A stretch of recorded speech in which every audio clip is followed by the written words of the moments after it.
We're currently enjoying a great sail down Johnson Strait.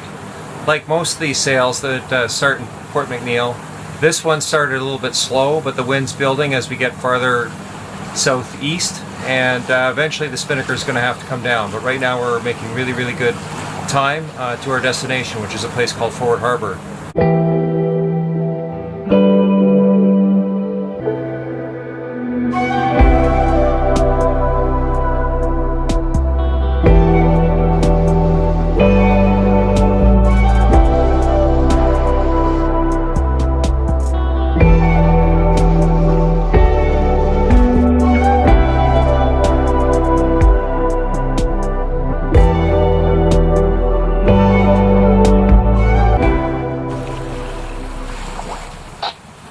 We were in Drew Harbor for the last 2 nights, and we're sailing to one of our favorite places right now to meet our oldest son and his partner on the in-laws boat.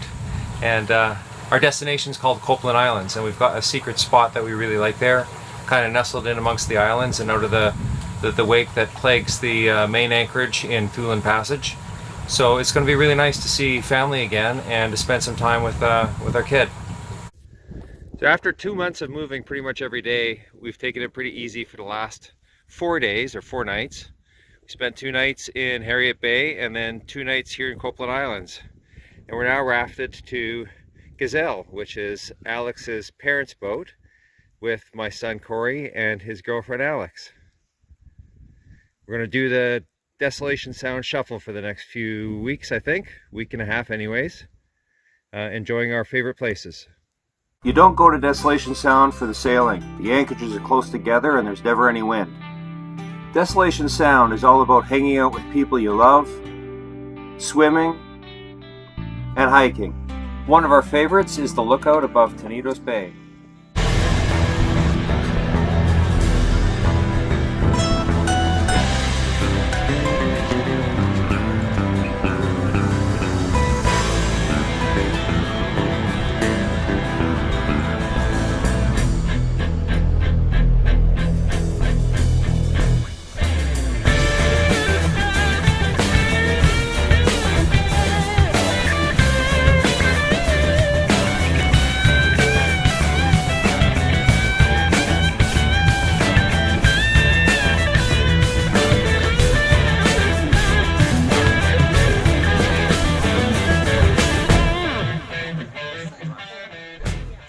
Next on the tour was Roscoe Bay with great swimming and another great hike. We're spending a couple days at Roscoe Bay. It's really nice, it's hot, the water's warm, and it's beautiful. We're currently walking up Landover Mountain. It's 4K and 650 meters elevation gain, and it usually takes us about an hour and 40 minutes to get up. At the top you got a view over Refuge Cove and the north part of Georgia Strait. It's pretty sweet, and we get cell service, which is kind of nice too.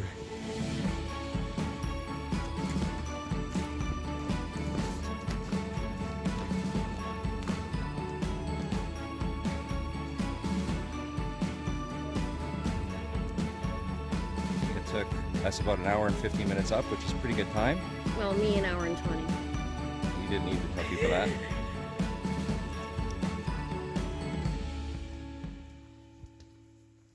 Desolation Sound is a meeting place. Some of our best friends are folks we've met at anchor here. We met Al and Lisa 20 years ago when our kids were young and have tried to spend time in the Sound with them almost every year since. This year we spent a week with them, starting in Tenedos Bay. We're motoring to Squirrel Cove, which will be our last stop in Desolation Sound this year, and we don't know when we'll be back, so it might be our last stop in Desolation Sound for quite some time.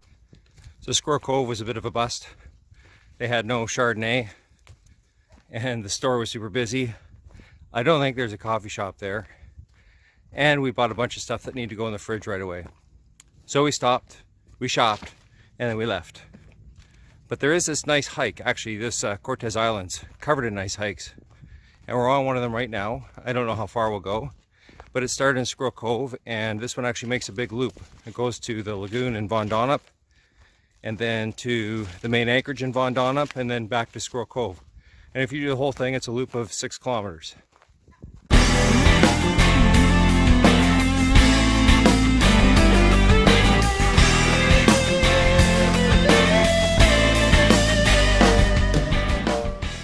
We take this place for granted.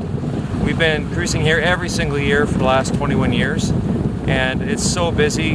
It seems like, and pretty close to home, it seems like it's nothing special. But then you take a look around and really think about it, especially compared to what we saw up north, and you realize how truly amazing this place is. With the water that's, it's clear, we're making water right now, it's beautiful, and it's warmer than anywhere else on the west coast of North America until you get way down south. And the peaks here are just as majestic as the peaks on Baranof Island in Alaska. The rocks, there's rocky spires of solid granite that go up 7,000 feet right up from the sound, and it's truly beautiful. I'm gonna miss this place, I think.